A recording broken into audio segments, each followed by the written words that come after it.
Hi everyone, my name is Asia Jones and today I'll be talking to you about teen suicide. Suicide is the third leading cause of death in teenagers between the ages of 15 and 19. It's an impulsive act lacking maturity. There is no way to justify people around them who fail to realize their cries for help, love, and attention.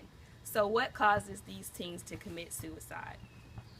Suicide affects the lives of our youth and will continue to do so unless there is awareness and prevention. I'll be discussing the causes of suicide, the signs of suicide, and how to prevent suicide. So, disharmony in the family, things like major fights and divorce drains a child and they can't accept and balance the situation, and that leads to depression, and that leads to them committing suicide. Physical and emotional abuse, things like sexual abuse or whooping a child, they can't deal with the aftermath and trauma, so that can also lead to suicide. Feelings of anger and guilt, if they feel rejected or loneliness, or if a child feels unwanted, that results in aggressive behavior or extreme mood swings, which also leads to suicide. Social issues, say for instance a child is bisexual, they fall prey to suicide due to community and family issues.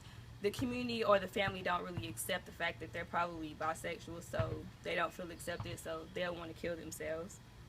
Stress-related factors like exposure to new or uncomfortable environment, that's a problem, and they can't adjust to that, and that leads to suicide. They can't fit into the social norm of people, so they feel lonely too, and peer pressure leads to anxiety and depression, which also leads to suicide. Exposure of sudden loss, they can't cope with the sudden loss of a loved one, and that gives them a rise to suicidal thoughts and feelings. To prevent suicide, it's important for parents to notice and understand the signs. So once you understand the signs, we move into red alerts. And some things to look out for when a child wants to commit suicide is statements and jokes about death. They have low self-esteem statements like they're not good enough, or they're better off dead, or they plan suicide by writing letters and poems or songs. Extreme behavior changes, things that were fun to them aren't fun to them anymore, so they don't want to do what they used to do, and that is a sign to look out for.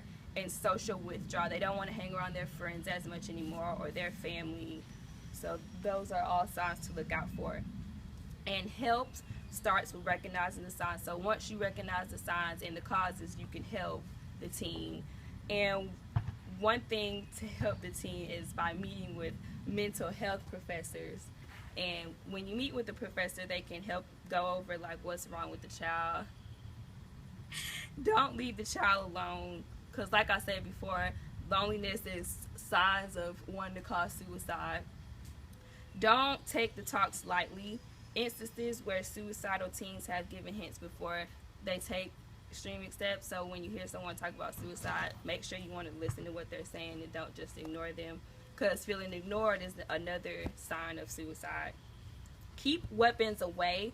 According to data, almost 60% of the total suicide cases, the victims have used guns to kill themselves.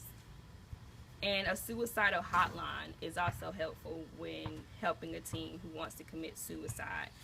So that is all that I'm talking about today. Like I said before, suicide affects the lives of our youth, and they will continue to do so unless we all help to prevent, recognize the signs, and help. And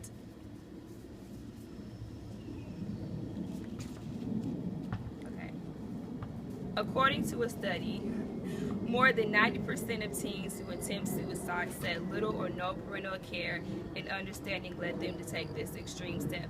So it's important to understand the causes, the red alerts, and how to help suicidal teenagers. Thank you and good night.